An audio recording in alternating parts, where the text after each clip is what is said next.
The great palace of the Xarian Empire floated above the clouds of a dying world. Its towers shimmered with light drawn from captured suns, and its walls were carved from crystal that hummed softly with energy. Inside, beneath a ceiling that looked like the night sky itself, stood the throne of stars, the heart of power for a species feared across the galaxy. Queen Ilyara of Zarya sat upon that throne, a being of both beauty and terror. Her skin glowed faintly like silver mist, her eyes burning with a golden light that seemed to pierce the soul of whoever dared meet her gaze. She had ruled for over 2 centuries, a leader born in war, hardened by loss and worshipped by her people. Her voice could command fleets. Her silence could break worlds. Before her now knelt her daughter, Princess Saren. Saren was young compared to her mother's timeless grace, her skin softer, her features more delicate. Her silver hair fell in waves around her face, and her violet eyes held something rare among their kind: gentleness. While the queen's gaze was fire and steel, Saren's was the calm of moonlight. She did not share her mother's hunger for conquest, and that had always been a quiet source of pain between them. But this day, the hall was not silent. The court was gathered, soldiers, ministers, and nobles, all watching the figure brought before the throne. A human. He stood tall despite the chains that bound his wrists. His uniform was torn, burned by plasma fire. His face was cut and bruised, yet his eyes remained fierce. He was young, perhaps 30 by human years, with short brown hair matted with dust and blood. His name was Ethan Ward, a soldier from Earth, captured during the war between humanity and the Xarians. The queen looked down at him, her golden eyes cold and curious. "So," she said, her voice echoing through the vast chamber, "this is the human who dared to fight my armies." Ethan did not bow. He simply looked up at her and said nothing. His silence angered the guards, who shoved him to his knees, but the queen raised her hand. "Enough," she said. "Let him speak for himself." The room waited, the air thick with tension. Finally, Ethan's voice broke the silence, rough but steady. "I fought because you came to our world, because you burned our cities, because you killed our people. I fought because someone had to." A murmur spread through the court. Shock, outrage, disbelief that a prisoner would dare speak so to their queen. But Ilyara only leaned forward, resting her chin on her hand, her expression unreadable. "Brave words for a creature of flesh and fear," she said softly. "You think your courage means anything to me?" Ethan met her gaze. "Maybe not to you, but it meant something to the ones who didn't make it." For a brief second, so brief that no one could be sure it happened, the queen's expression changed. Something flickered in her golden eyes, something like respect. Then her tone hardened again. "You killed many of my soldiers. Tell me, human, why should I let you live?" Ethan took a slow breath. His voice was low, calm, yet every word carried weight. "Because I saved your daughter." The hall went still. Even the guards froze. The queen's gaze sharpened like a blade. "What did you say?" "I saved her," Ethan repeated. "On the planet Varen after your fleet attacked the colony. Her shuttle went down during the storm. I found her there, injured, trapped under wreckage. I could have left her, but I didn't." Every eye in the hall turned to Princess Saren. Her lips parted slightly, her face pale. It was true. She remembered the crash, the burning wreck, the pain, and then the human who had dragged her from the fire, shielding her from falling debris, tending her wounds until help came. The queen rose slowly from her throne.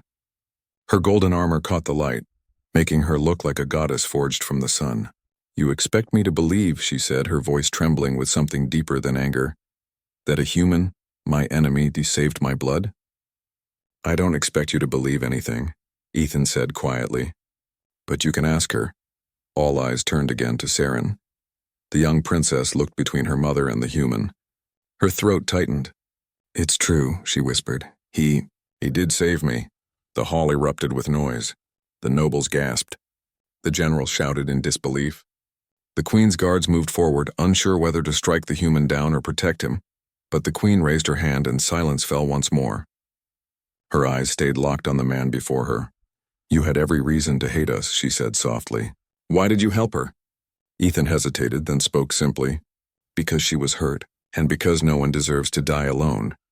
The words struck the queen like a quiet storm. For centuries, she had known only power, victory, and vengeance.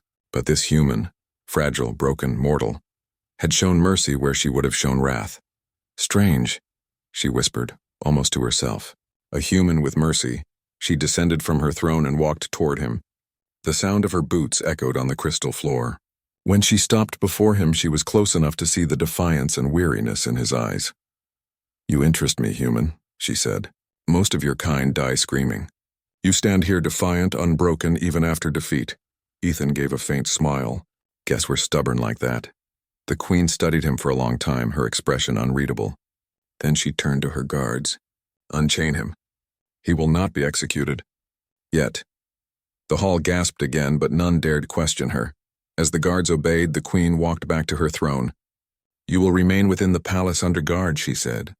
"You will eat, you will breathe, and you will not attempt to escape. If you are what you claim, then perhaps there is something more to your kind than I believed." Ethan bowed his head slightly. "That's all I need." Saren looked at him as he was led away, her heart heavy with confusion. She had been raised to hate humans and to see them as weak, savage things. But this one had risked his life for hers and even now faced her mother's wrath without fear. When the hall finally emptied, Queen Ilyara stood alone beside her throne, staring at the stars beyond the glass walls. The memory of Ethan's words echoed in her mind. No one deserves to die alone. For the first time in many years, she felt something stir in her heart, something she thought she had lost long ago, a flicker of humanity. The days after the trial passed in uneasy silence. The human Ethan Ward was not thrown into the dungeons as many had expected. Instead, he was kept in the inner palace, under watch but not in chains. His chamber was small but clean, a room of white stone that overlooked the glowing gardens of the Zarian homeworld. For the first time since his capture, Ethan saw peace instead of war. Yet it was a quiet that carried weight, the kind that pressed against the chest, heavy with uncertainty. Every day, guards brought him food, always watching, never speaking. Sometimes he wondered if they feared him, or pitied him. He didn't know which was worse. But it was not the guards who visited him one evening when the twin moons rose above the silver towers. It was Princess Saren. She stood at the door for a long moment, unsure whether to enter. The human looked up from the small table where he sat, his eyes surprised but calm. "You came," he said quietly. Saren stepped inside. Her long silver robes brushed against the floor as she walked, and her soft light made the shadows fade. "My mother does not know I am here," she said. "If she did, she would not allow it." Ethan gave a small nod. "Then why are you?" Saren hesitated. Her violet eyes flickered with something she couldn't explain. "I needed to understand," she said. "Why you did it. Why you saved me." Ethan looked out the window. The night sky of her world shimmered with colors he had never seen. Blue like oceans, green like emerald fire. "I already told your mother," he said. "You were hurt. You needed help." "I did what anyone would have done." Saren shook her head. "Not anyone. Not my kind. Not yours either. Your people were dying, and yet you risked your life for the daughter of your enemy." He turned to her, his eyes tired but kind. "I didn't see an enemy that day," he said. "I saw someone who was scared and bleeding. I saw a life that could still be saved. That was enough." Saren stared at him, her heart tightening. No one had ever spoken to her like that. Simple, honest, without trying to impress or deceive. He was nothing like the soldiers of her world, who boasted of power and victory.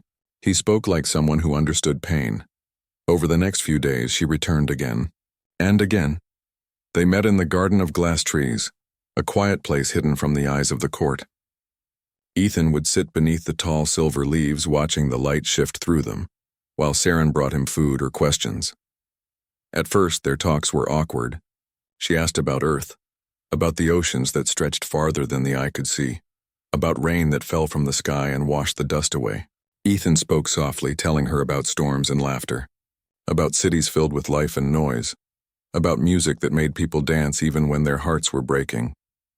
Saren listened like a child hearing a fairy tale. "It sounds beautiful," she whispered. "It was," he said, "until the war."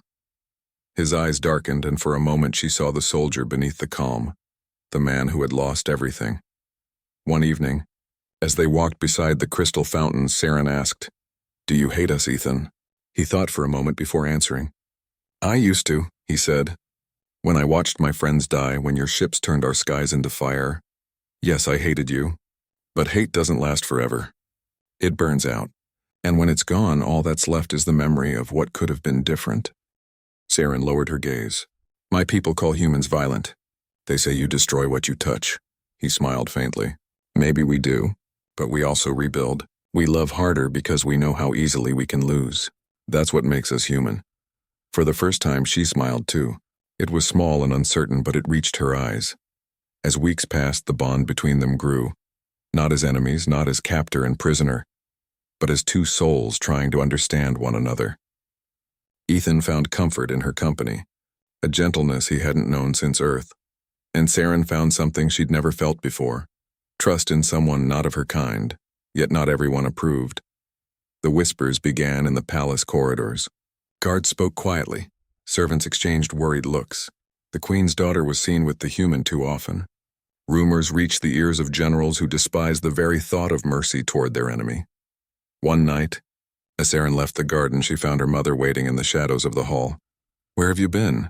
The queen asked, her voice calm but cold. Saren froze. I was walking in the gardens. With the human, the queen said. It was not a question. Saren's heart pounded. He is not what they say, she tried to explain. He speaks of peace, of kindness. Enough. The queen's voice cut through her words like a blade. You forget who you are, Saren. You are heir to the Zarian throne, not a child chasing stories of fragile creatures. Saren clenched her fists. He saved me, Mother. He risked his life for me when he could have walked away. Doesn't that mean something? Queen Iliara's expression faltered, and only for a heartbeat, before she turned away. He saved you because he wanted to live, she said softly. Never forget that. Saren felt tears burn her eyes. You're wrong, she whispered. He has more honor than half the warriors in your fleet. The queen's golden eyes flared with anger. Enough, she thundered. You will not see him again.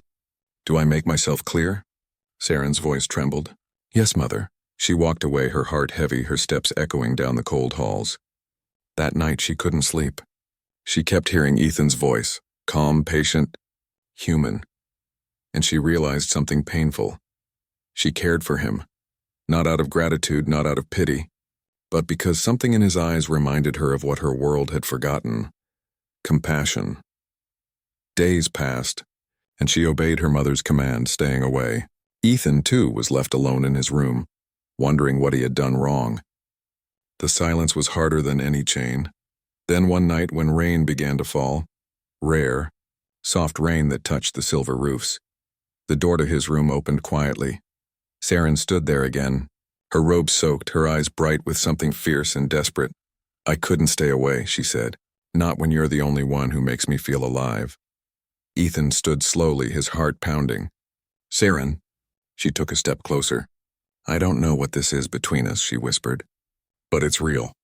And if my mother forbids it, then so be it. He looked at her for a long time, then said softly, You don't have to fight her for me. She shook her head. I'm not fighting for you. I'm fighting for the truth. Outside, thunder rolled across the alien sky. Inside that small room, a fragile bond between two worlds burned brighter than any storm. And somewhere deep within the palace, the queen stood at her window, watching the rain fall, knowing somehow that her daughter's heart was already beyond her reach. The Zarian skies had always glowed in peace since the war with humanity ended. Their cities floated like silver crowns above the clouds, their soldiers stood proud, and their queen believed no force could ever threaten her rule again. But peace is fragile, and sometimes it dies quietly before anyone realizes.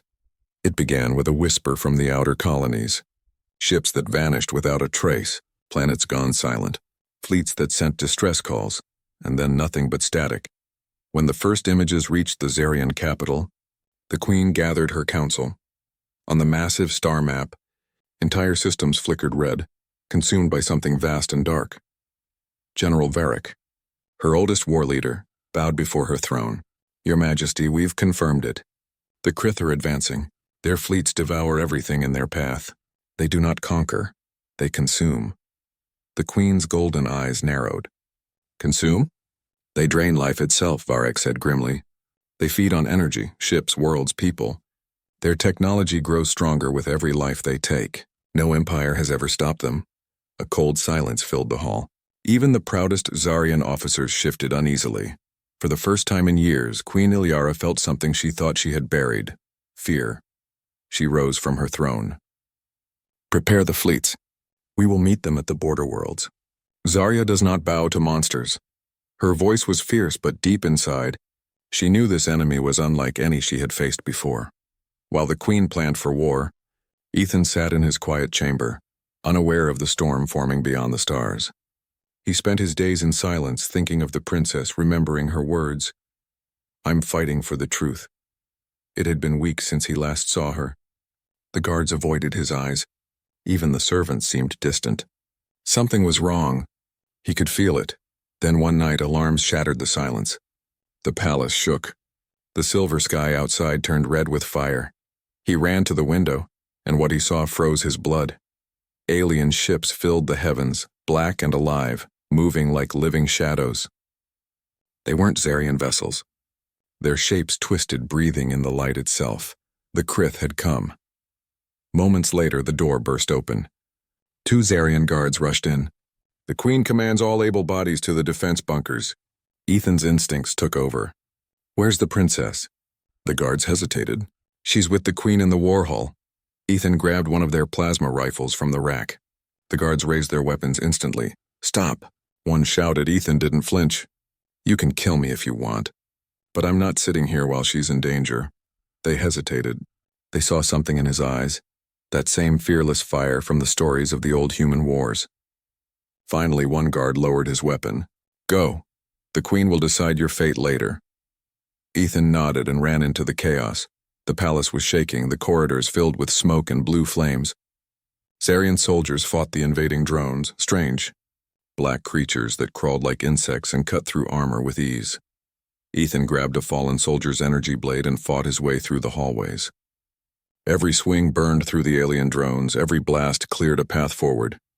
His body screamed with exhaustion, but his mind focused on one thing: reaching Saren.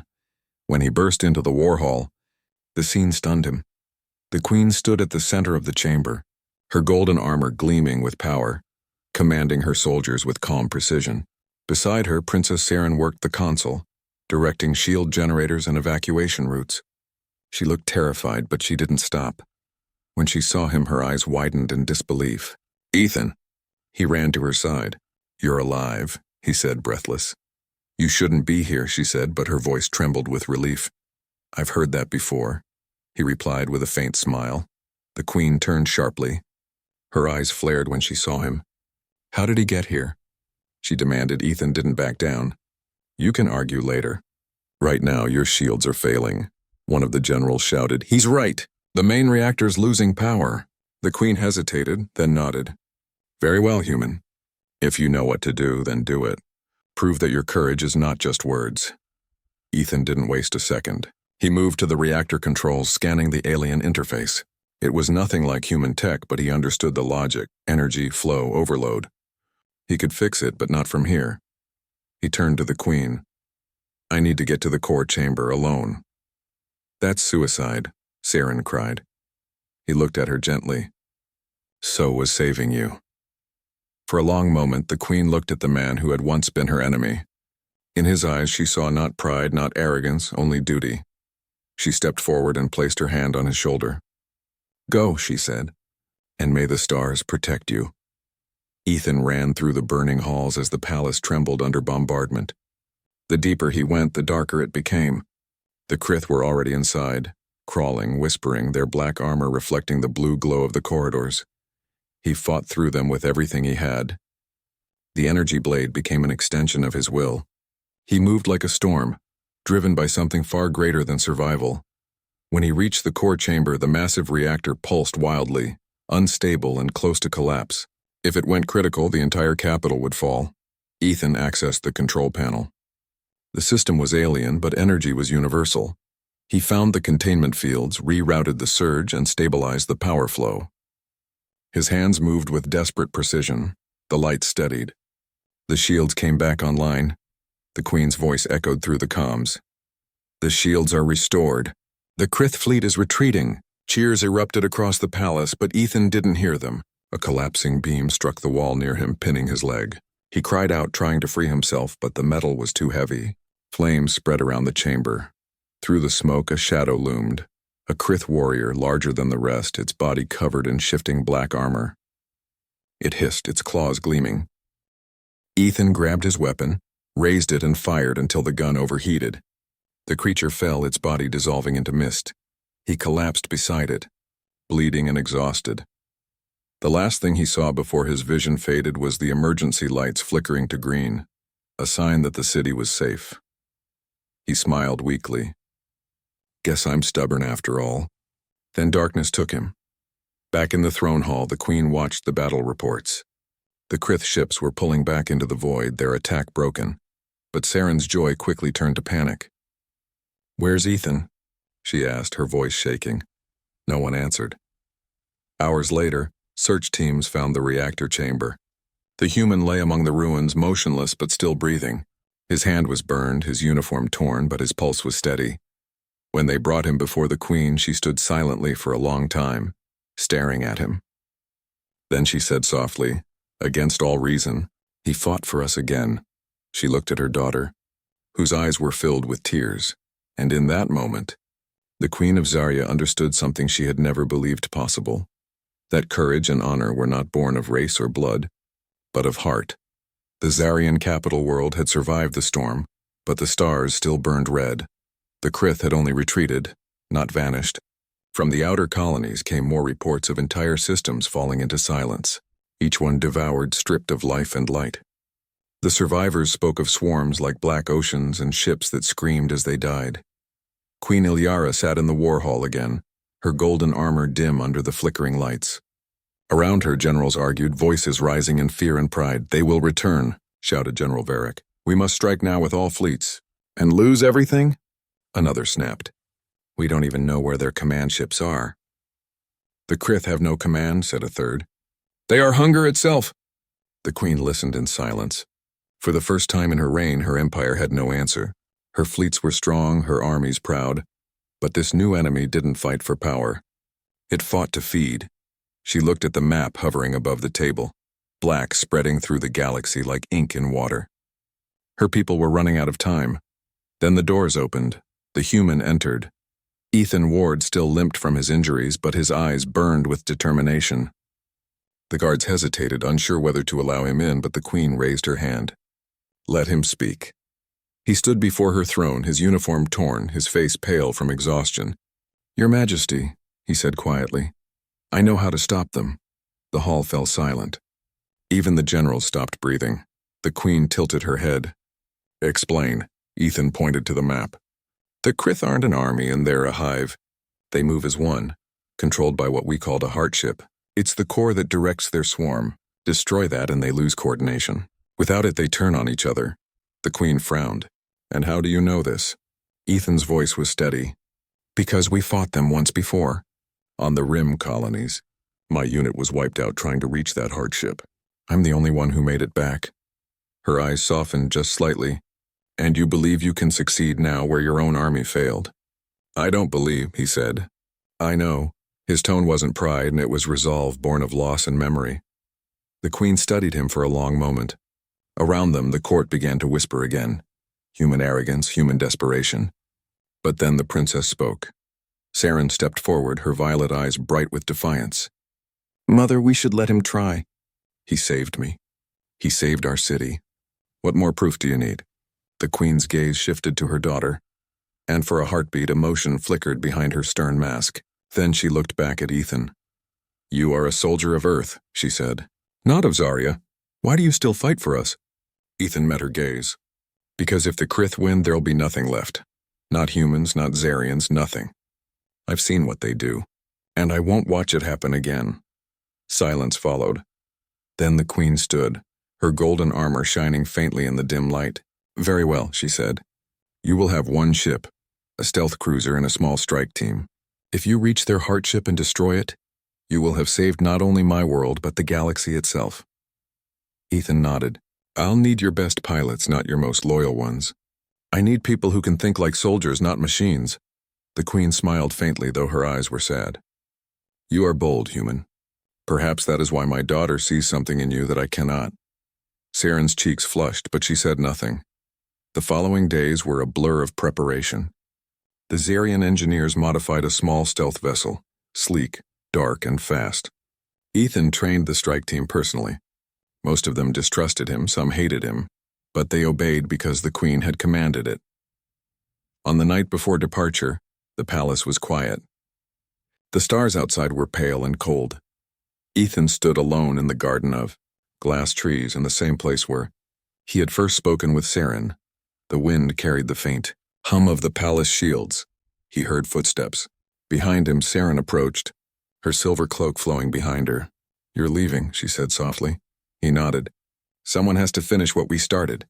She looked at him, her voice trembling. "You might not come back." Ethan smiled faintly. "That's usually how it goes. Why do you joke about it?" She whispered. "Why act like you don't care?" He looked up at the twin moons. "Because if I think about it too much, I won't be able to go." Saren's eyes filled with tears. "Then think of me," she said. "Think of what you saved. Promise me you'll come back." He looked at her for a long time, then gently took her hand. "I'll try," he said. "But if I don't, you make sure your people remember what we fought for. Not just survival, mercy." Her lips trembled. "Ethan." Before she could finish, he pressed a soft kiss to her forehead. "Goodbye, princess." Then he turned and walked away, leaving her standing beneath the glowing trees, her tears falling like rain.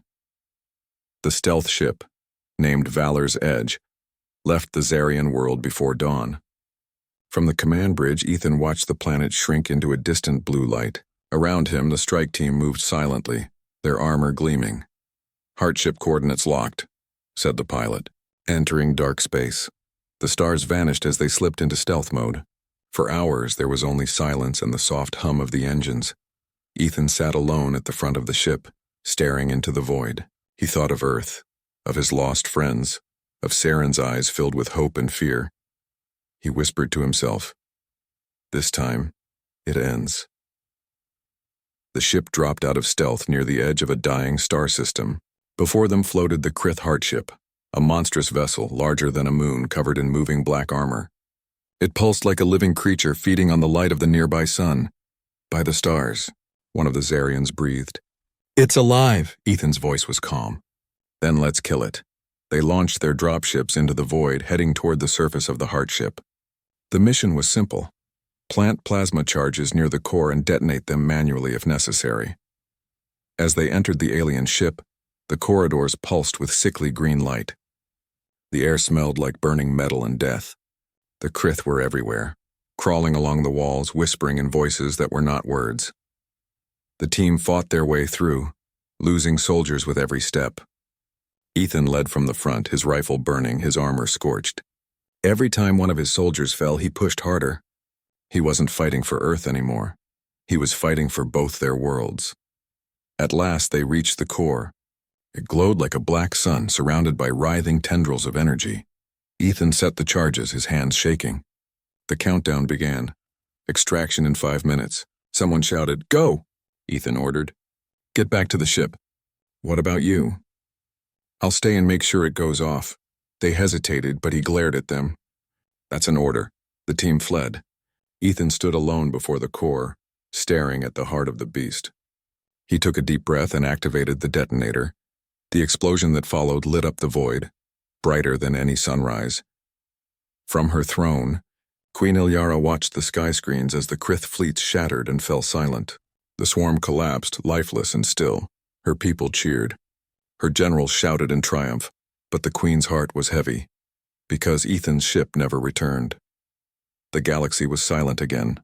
The stars burned brighter now, free from the shadow that had swallowed them for months.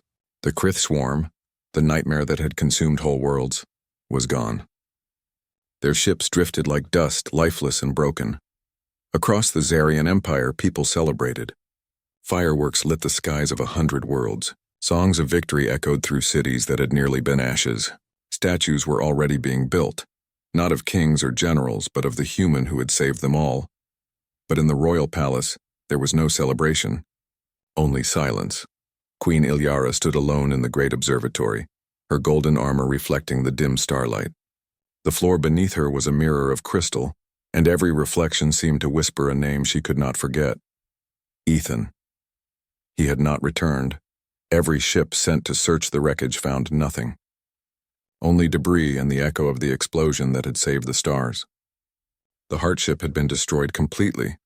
If Ethan had survived, he would have come home. He did not. And yet the Queen could not bring herself to say the words, "He is gone." For in her heart, she still felt something. A presence like a quiet flame. Humans were strange that way. Their courage lingered even after their deaths. The doors opened behind her. Princess Saren entered, dressed in a simple white robe instead of her royal attire. Her face was pale, her eyes red from crying, but she stood tall, trying to hide her pain. "Mother," she said softly. The Queen didn't turn. "You shouldn't be here. The people await you." "They can wait," Saren said, stepping forward. "I need to know. What happens now?" The Queen's voice was calm, but there was a storm behind it. "Now we rebuild. We mourn. We honor the human who saved our people." Saren's voice trembled. "Honor him? That's all?" The Queen looked at her daughter, really looked at her. "What more would you have me do?" Saren took a deep breath, her hand shaking. "He gave his life for us, for you. He fought when our generals ran. He showed us what it means to be brave. And you want to bury him under statues and songs?" The Queen's eyes narrowed. "Do not speak as if I have forgotten his sacrifice." "Then why do you stand here alone?" Saren's voice broke. "You hide your grief because you think it makes you weak." But he didn't hide his heart. He faced death with it open, and that's why he won. The Queen's expression softened. For a long time she said nothing. Then she walked to the balcony and looked at the city below. "I led this empire for centuries," she said quietly. "I have fought wars, seen worlds burn, and made peace with those who once swore to destroy us. But that human, he did what none of us could. He fought not for his own kind, but for life itself." Saren stepped beside her. The city below shimmered with lights, each one a tribute to Ethan's name. "I loved him," Saren whispered. "Not like a princess loves a hero, but like a soul finds its mirror. He was so different from us, yet he understood me better than anyone ever did." The Queen closed her eyes. "I know," Saren turned sharply. "You knew?" "I saw it in your eyes long before you did," Ilyara said. "When you spoke to him, when you smiled around him. The way you looked at him on the day he left. I saw it then." Tears filled Saren's eyes. "And you said nothing?" The Queen's lips trembled for the first time. "What could I say?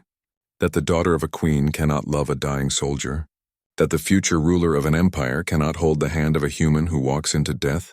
I wanted to protect you. From this pain." Saren wiped her tears, though they kept falling. "He didn't die for pain, Mother. He died for hope." The Queen turned away, but her voice was quiet, almost broken. And yet hope always leaves a wound. That night the Queen called a gathering, the first council of remembrance.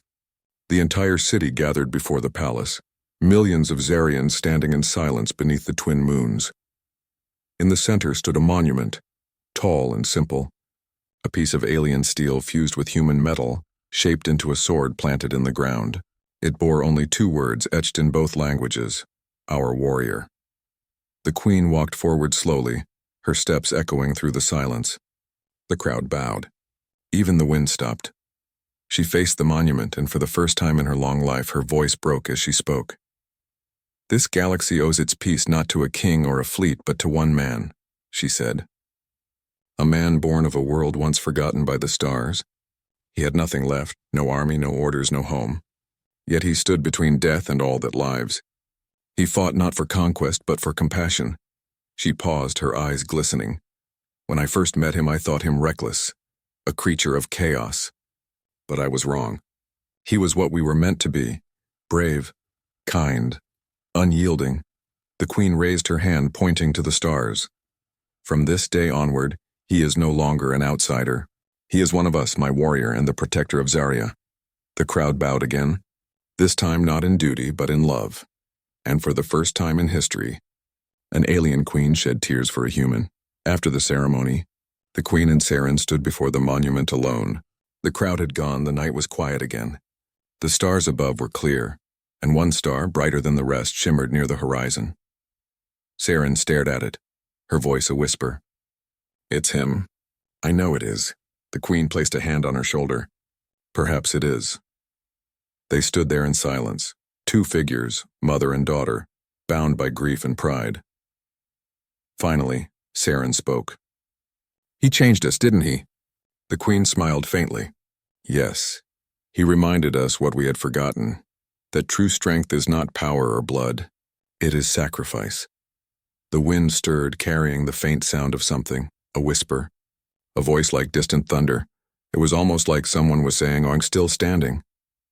Saren gasped softly, tears streaming down her face.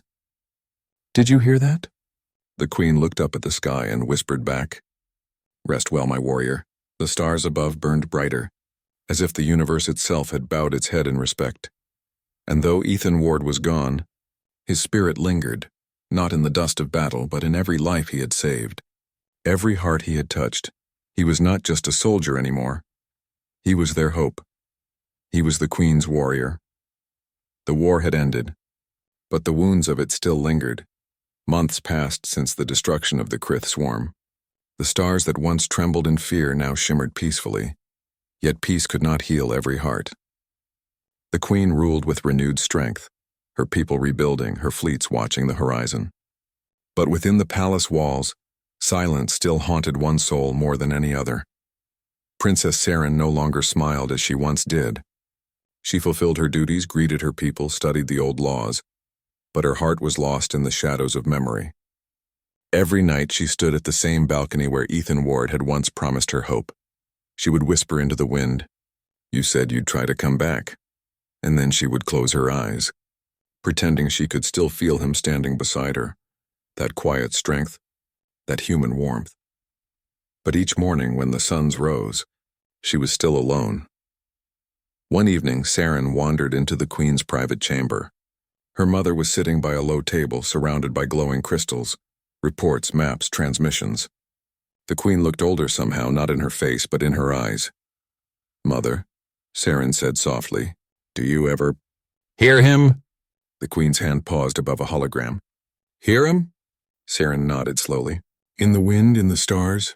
Sometimes it feels like he's calling, like his voice is still out there." The Queen looked at her daughter for a long time, then said gently, "The mind plays cruel tricks on those who grieve. Even a queen is not safe from memory's whispers. But what if it's not memory?" Saren pressed. "What if it's real?" The Queen sighed. "Hope can be both a light and a wound. I cannot forbid you from hoping, but you must not let it rule you." Saren bowed her head. "I can't stop thinking about him. Every time I see the stars, I wonder if one of them carries his soul." The Queen reached across the table, resting a hand over her daughter's. "Then let him live there.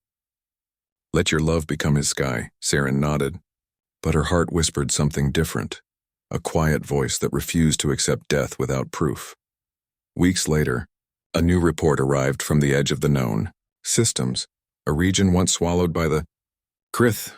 A small salvage team had found something unusual drifting among the ruins of the destroyed heart ship, a signal. It was faint, almost erased by radiation, but it carried one clear fragment, a repeating pulse that matched no known alien code. The signal was human. Saren's breath caught when she saw the waveform flicker across the screen. She turned to the Queen. "That's him." Ilyara frowned. "It could be a machine, a remnant of his ship, or it could be him," Saren said. Her voice trembled, but her eyes were burning with the same fire that once lived in Ethan's. "I have to go." The Queen rose sharply. "No, it's too dangerous. That sector is still unstable.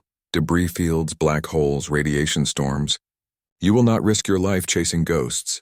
Saren's jaw clenched. "He risked his for us, for you. If he's out there, if even a piece of him still lives, and I have to find it." For the first time, the Queen saw her daughter not as a child, but as something more. A reflection of that same courage, that same stubborn humanity Ethan had carried like a torch. After a long silence, Ilyara said quietly, "Then take the Royal Scout ship, Eclipsera. You'll go with my blessing, but also my fear." Saren bowed her head, tears forming in her eyes. "Thank you, Mother." The Queen smiled faintly, though her heart ached. "Bring him home or bring me the truth." The journey began under cold stars. The Eclipsera was small and fast, built for stealth and endurance. Its crew followed Saren without question. They had seen her courage, and they knew whose legacy she carried. Days turned to weeks as they traveled through dead space. passing the shattered bones of forgotten worlds. The ruins of the Krith Heart ship still floated like a dark scar against the stars. The closer they came, the stronger the signal became, weak, distorted, but persistent. It pulsed like a heartbeat. Saren's voice shook as she whispered, "That's him. It's his signal pattern. I remember the rhythm from the mission logs." The pilot nodded. "We're approaching the coordinates, Princess." When the ship dropped out of hyperspace, silence filled the cabin. Before them floated the remains of the Heart ship, a vast field of broken metal and twisted energy. The debris glowed faintly with radiation, but within that storm, a single light blinked. "Scan it," Saren ordered. The sensors flared to life. "It's an escape pod," said the technician. "Human design. It's heavily damaged, but there's life support residue. It's old, months maybe, but, Saren demanded. "There's something inside," the technician said. "A body. The pod's black box is still transmitting that same signal." Saren's heart pounded. "Bring it aboard. Now." The docking bay hissed as the pod was brought inside. Its metal was scorched, its glass cracked. Saren stepped forward slowly, her breath trembling. She touched the side of the pod, her fingers tracing the human markings. When the engineers opened it, cold air spilled out, and inside, beneath layers of frost, lay a man in torn armor. His face was pale, his body still. Ethan Ward. Her hand shook as she fell to her knees beside him. "No," she whispered. "Please." The medics moved quickly, scanning his vitals. "He's not breathing, but there's residual stasis energy. The pod's emergency systems must have kept him frozen. Can you revive him?" Saren cried. "We can try," the medic said. "But it's been months. His body might not respond." Saren held his hand, cold and lifeless. "Do it, don't stop. Don't you dare stop." The medics worked for what felt like hours. Machines hummed, lights flashed, and Saren prayed to every god her people had forgotten. Then, a sound. A shallow gasp. Ethan's chest rose. The monitors flickered with a heartbeat. Weak, but alive. Saren covered her mouth as tears streamed down her face. "Ethan, oh stars, you're alive." His eyes fluttered open, unfocused and dazed. He looked at her for a long moment, as if trying to remember where he was. Then in a hoarse whisper he said, "Princess." She laughed through her tears. "You idiot," she sobbed. "You actually came back." He smiled faintly, even as exhaustion pulled at him. "Told you I'd try." When the Eclipse era returned to Zarya, the Queen stood waiting at the palace landing bay. She watched as the doors opened and her daughter stepped out, carrying the broken, breathing human in her arms. The Queen's eyes filled with tears. For the first time in her reign, she knelt. The soldiers and nobles gasped as the ruler of an empire bowed before a mortal man, but she only whispered, "My warrior." And Ethan Ward, the human who had faced the void and lived, opened his eyes to see the Queen smiling down at him, her tears falling like stars. That night, the palace lights burned brighter than ever. The Empire rejoiced, not for victory this time, but for a miracle. Ethan was alive, and the story of the human who defied death became legend, not because he fought, but because he returned. Ethan Ward lived. But life after death was not as simple as waking. His body healed slowly. His strength returned like sunlight after a long storm, yet his mind carried scars deeper than the flesh. Sometimes in the quiet of the royal infirmary, he would wake in the night, hearing the echo of explosions, the screams of dying ships, the weight of everything he had lost, and every time when he turned his head, he found her there, Princess Saren. She rarely left his side. She fed him, talked to him, laughed through her tears. When his nightmares came, she held his hand until they passed. He was no longer just a soldier to her. He was a promise kept, a soul reborn from the ashes. One evening, when the suns were setting behind the crystal towers, Ethan finally stood again. His legs trembled, but his eyes were steady. Saren smiled, her heart full of pride. "You shouldn't push yourself," she said gently. He smiled faintly. "I've been lying down too long." "You almost died," she whispered. He looked out the window at the horizon. "Yeah," he said softly. "But I didn't." When the Queen entered the chamber that night, she stopped at the doorway. Ethan was standing with Saren by the balcony, the orange light of sunset painting them both in gold. For a moment, the Queen simply watched. She saw something rare, not power or duty, but peace. "You are awake," she said finally. Ethan turned, bowing slightly. Your Majesty. The Queen's eyes softened. You look stronger. Still human, he said with a faint smile. Good, she said. It suits you. Saren laughed softly, and for the first time in months the sound filled the room with warmth. The Queen approached slowly. You have given my people something even I could not, unity born from compassion. You fought not as an alien among us, but as one of us. You have my eternal gratitude. Ethan shook his head. I didn't do it alone. Your soldiers, your daughter, they believed. That's what made it possible. The Queen looked at him long and hard. And what do you believe in now, human warrior? He thought for a moment, then said quietly, I believe in second chances. The months that followed were peaceful. For the first time in generations, no warships filled the skies. Trade returned between worlds, cities healed, and laughter returned to the streets. Ethan began to help rebuild the defense command, not as a general, but as a teacher. He trained new soldiers, sharing everything he knew about courage and sacrifice. The Zarians listened. They studied his strange human tactics, his unpredictable methods. But what they learned most was not how he fought. It was why. He told them, a warrior's duty isn't to die for their people. It's to live long enough to protect them. Those words became carved on the gates of every academy in the Empire. One evening, after a long day of training, Ethan walked through the palace gardens. The air was soft, full of glowing blue petals. Saren joined him, her white dress shining faintly under the twin moons. You've become famous again, she teased. The students talk about you as if you're a god. He chuckled. A god? I'm just a stubborn man who refuses to stay dead. She smiled, but there was something gentle and sad in her eyes. And when you're gone again someday, what will we do then? He looked at her, his expression warm and steady. Then you'll remember why I came back. Not for war, but for peace. Not for glory, but for you. Saren blushed, her heart trembling. Ethan. He reached out, brushing a tear from her cheek. You once asked me to promise I'd come back. I kept that promise. But now it's your turn. Promise me you'll keep living. Keep leading. No matter what happens. She nodded slowly, her hand closing around his. I promise. Weeks later, a great gathering filled the capital. The anniversary of the dawn. The day the Krith were destroyed. The Queen herself stood on the grand balcony overlooking millions of citizens. Ethan and Saren stood beside her, both wearing ceremonial armor that gleamed under the suns. When the crowd fell silent, the Queen began to speak. Her voice was strong, but every word carried emotion. A year ago we faced the end of all things, she said. Our skies burned, our worlds trembled, and hope was a dying ember. But one man, one human, lit that ember again. He taught us that courage needs no crown and mercy needs no language. She turned to Ethan, her eyes full of pride and affection. Ethan Ward, you came to us a stranger. You became our shield, our savior, and our friend. From this day forward, you are not just of Earth or Zarya. You are of both. You are my warrior. The crowd erupted in a roar of cheers. The Queen lifted a golden crest and the mark of honor, and placed it upon his shoulder. The people bowed, chanting his name, their voices echoing like thunder. Ethan stood quietly, humbled. For a moment he looked up at the sky, whispering, for all of us who didn't make it. Later that night, when the celebration faded, Ethan found himself alone in the same garden where it all began, beneath the silver trees and the whispering stars.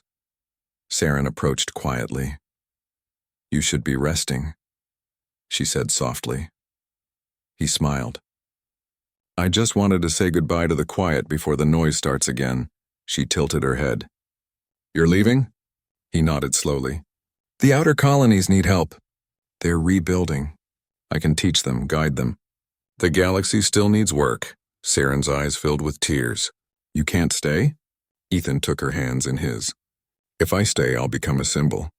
But if I leave, I can be what I always was, a soldier trying to make things right. She looked down. Then let me come with you, he smiled sadly.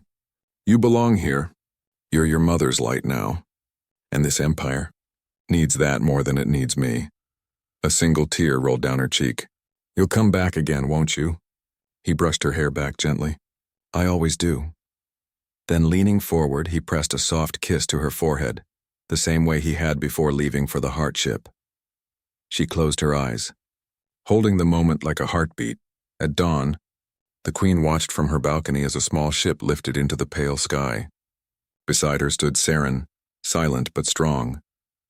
As the ship vanished into the stars, the queen placed a hand on her daughter's shoulder. "He walks where destiny calls," she said quietly. "But no matter where he goes, he will always carry us with him." Saren nodded, whispering, "And we will always wait for him." The queen looked toward the rising suns, her golden eyes shining. "My warrior," she said softly, the words filled with both love and pride. In the endless sky, a single ship glided between the stars. Inside, Ethan Ward looked out the window, the reflection of distant worlds shining in his eyes. He thought of Earth. He thought of Saren. He thought of a queen who once called him her warrior. And for the first time, he smiled. Not as a soldier or a savior, but as a man who had finally found peace. The stars stretched before him, endless and waiting. And so humanity walked among them once more, not as conquerors, but as guardians. Because one human had taught the galaxy that courage and love were not alien words. They were human words.